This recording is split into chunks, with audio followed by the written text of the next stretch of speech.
नमस्कार दोस्तों, मैं डॉक्टर हेमचंद पांडे आज आपको उपचारात्मक शिक्षण रेमेडियल टीचिंग के विषय में बताऊंगा। उपचारात्मक शिक्षण वास्तव में नवीन नहीं है, क्योंकि यह प्राचीन काल से आज तक योग्य शिक्षक छात्रों की अधिगम संबंधी दोषों को दूर करके उनकी गति को के पथ को प्रशस्त करने के लिए निरंतर प्रयास करते आ रहे हैं। क्योंकि आधुनिक शिक्षा शास्त्र में उपचारात्मक शब्द औषधि शास्त्र से ग्रहण किया गया है।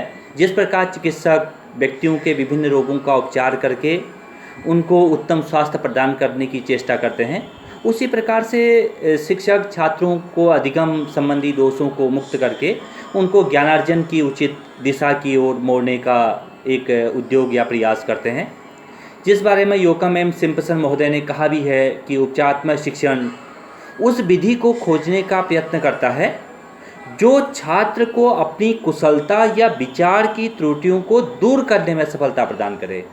कहने का अर्थ है, remedial teaching attempts to find a procedure which will cause the child to correct his error of skill और थॉट। इसी प्रकार से ब्लेयर, जोन्स एंड सिम्पसन के अनुसार देखें, उपचारात्मक शिक्षण वास्तव में उत्तम शिक्षण है जो छात्र को अपनी वास्तविक स्थिति का ज्ञान प्रदान करता है और जो सुप्रेरित क्रियाओं द्वारा उनको अपनी कमजोरियों के क्षेत्रों में अधिक योग्यता की दिशा में अग्रसर करता है। कह सकते हैं, remedial teaching in essence is just good teaching that take the learner where he is through well motivated activities leads him to increase competition in his areas and weakness. इस प्रकार हम कह सकते हैं कि उपचारात्मक शिक्षण के कोई न कोई उद्देश्य हैं। एम्स ऑफ रेमेडियल टीचिंग, जैसे कि हम देख सकते हैं, छात्रों के ज्ञान संबंधी त्रुटियों का अंत करना। दूसरा, छात्रों में अधिगम संबंधी दोषों को दूर करके उनको भविष्य में उन दोषों से मुक्त करना।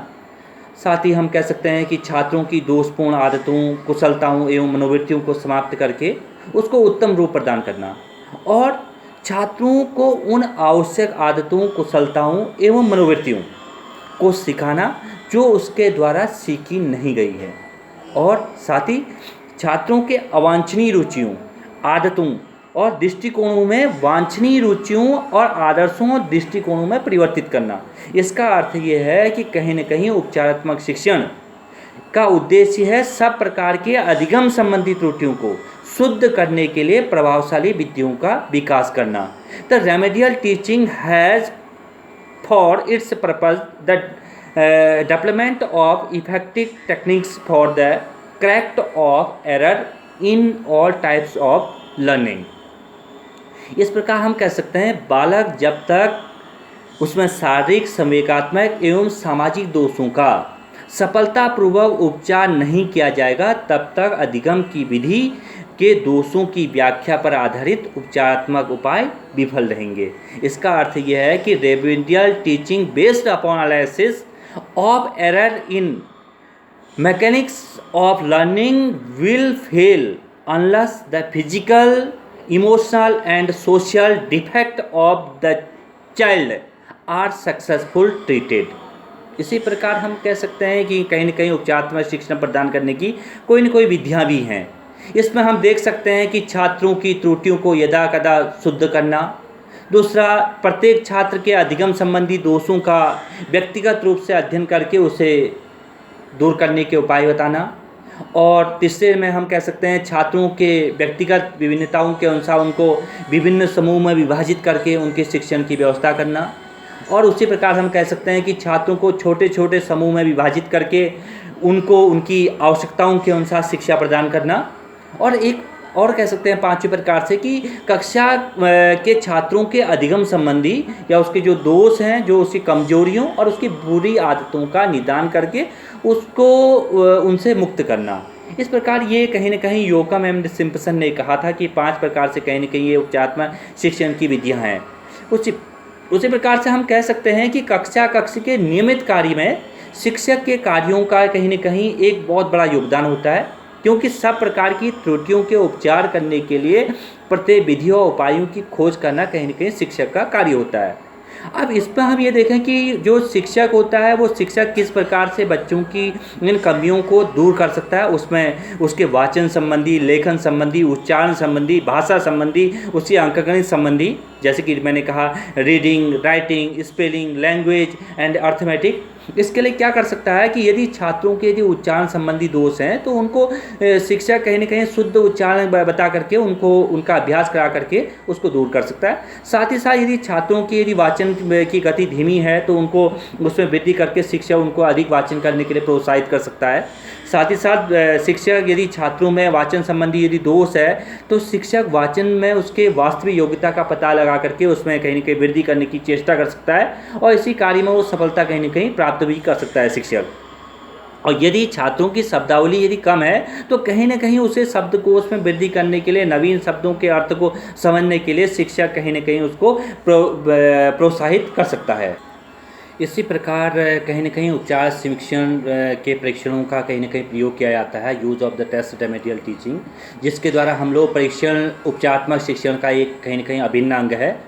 इसके द्वारा हम क्या है कि छात्रों के जो अधिगम संबंधी दोषों का निवारण करने के लिए इसको प्रयोग में लाया जा सकता है, क्योंकि विधियों की कितनी इसमें सफलता पाई है, कितनी असफलता पाई है, इसके लिए परम आवश्यक है कहीं ना कहीं परीक्षण का किया जाना। और इसके लिए योकम एंड सिम्पसन ने कहा भी है कि शिक्षक के लिए यह आवश्यक है कि वह उपचारात्मक कार्य के लिए अपने स्वयं के परीक्षणों की योजना बनाए। ये छोटे वस्तुनिष्ठ परीक्षण होने चाहिए। यह आवश्यक है कि इन शिक्षक निर्मित वस्तुनिष्ठ परीक्षणों में किसी विषय सामग्री के अधिगम में निहित सब कठिनाइयाँ आ जाएं। इसका अर्थ ये हुआ, it is necessary for the teacher to devise his own test for remedial work. These should be short objective tests. It is necessary that the teacher made objective tests cover the difficulties involved in learning the unit. कहने का अर्थ है कि बच्चे की जहाँ जिस unit में दिक्कत आ रही है उनके लिए वो खुद ही टेस्ट बनाए और उसके अकॉर्डिंग कहीं ना कहीं उसके उपचार करे, उसके लिए वो कहीं ना कहीं रेमेडियल अप्लाई करे। दूसरा, इसके लिए उपचारात्मक शिक्षण को हम उपयोग लास्ट इसका हम रिजल्ट देखें तो इससे रिजल्ट बहुत अच्छे निकल करके आ सकते हैं। इसके रिजल्टों में हम देख सकते हैं कि छात्रों के जो सामान्य समायोजन की क्षमता में इससे वृद्धि हो सकती है। छात्रों की जो कठिनाइयाँ होती हैं उनमें कहीं ना कहीं हम विजय प्राप्त कर सकते हैं। साथ ही साथ छात्रों की मानसिक और जो मेंटल और उसके इमोशनल लेवल है उसको कहीं ना कहीं उसको हम स्टेबल करने की कोशिश कर सकते हैं। साथ ही साथ उसमें विचारों को सुयोजित करने के लिए और उसको नए विचारों को लाने के लिए हम तत्पर कर सकते हैं और साथ ही साथ हम सीखने के लिए बच्चे को प्रेरित कर सकते हैं। कहीं ना कहीं उपचारात्मक शिक्षण कहीं ना कहीं एक सहगामी परिणाम के रूप में कहीं नहीं शिक्षक और छात्र के रिलेशनशिप को मजबूत करने का कहीं ना कहीं कार्य कर सकता है। इस प्रकार हम कह सकते हैं कि उपचारात्मक शिक्षण उचित रूप से निदानात्मक शिक्षण के बाद आने वाला कहीं ना कहीं ये कार्य है।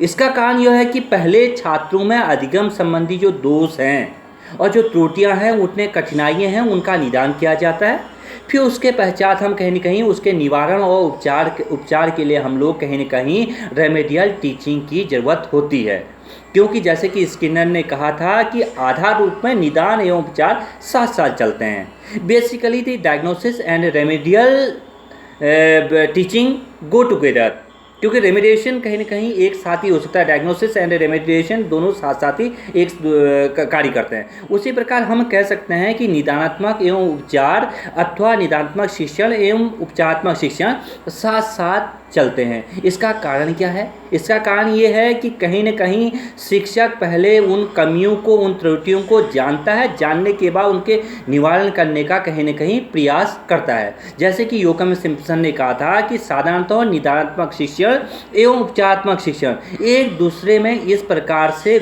मिले होते हैं या गूंथे होते हैं जिसको विश्लेषण एवं विवेचन के कार्यों के अतिरिक्त इनको पृथक करना बहुत ही असंभव और मुश्किल है, क्योंकि generally diagnosis test and remedial teaching are intermix in such a manner that it is impossible to separate them except for purpose of analysis and discussion.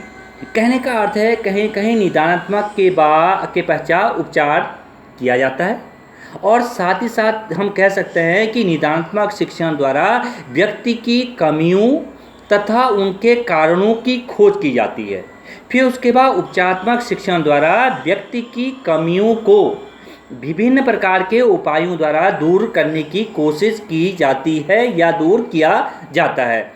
निदानात्मक तथा उपचारात्मक शिक्षण में शिक्षक की भूमिका एक चिकित्सक की तरह होती है, जो विभिन्न प्रकार के परीक्षणों को और उनकी सेवा के कारणों की खोज करता है और तथा साथ ही साथ एक औषधि रूप में उन उपायों को एक रोग के, जैसे चिकित्सक जो किसी रोग के समाधान करता है, उसी प्रकार से कहीं न कहीं शिक्षक छात्रों की समस्त समस्याओं का, उन कारणों को जान करके उनकी समस्याओं को समाधान करने का प्रयास करता है। इसलिए कहीं न कहीं रेमेडियल एंड डायग्नोसिस टीचिंग का विशेष महत्व है। उसके महत्व को हमें समझना होगा और उसको आज के डेट में, वर्तमान परिप्रेक्ष्य में प्रत्येक शिक्षक को ये जानना अत्यंत आवश्यक है कि रेमेडियल एंड डायग्नोसिस टीचिंग किस प्रकार की जाती है और किस प्रकार से विद्यार्थियों के लिए बहुत ही महत्वपूर्ण है।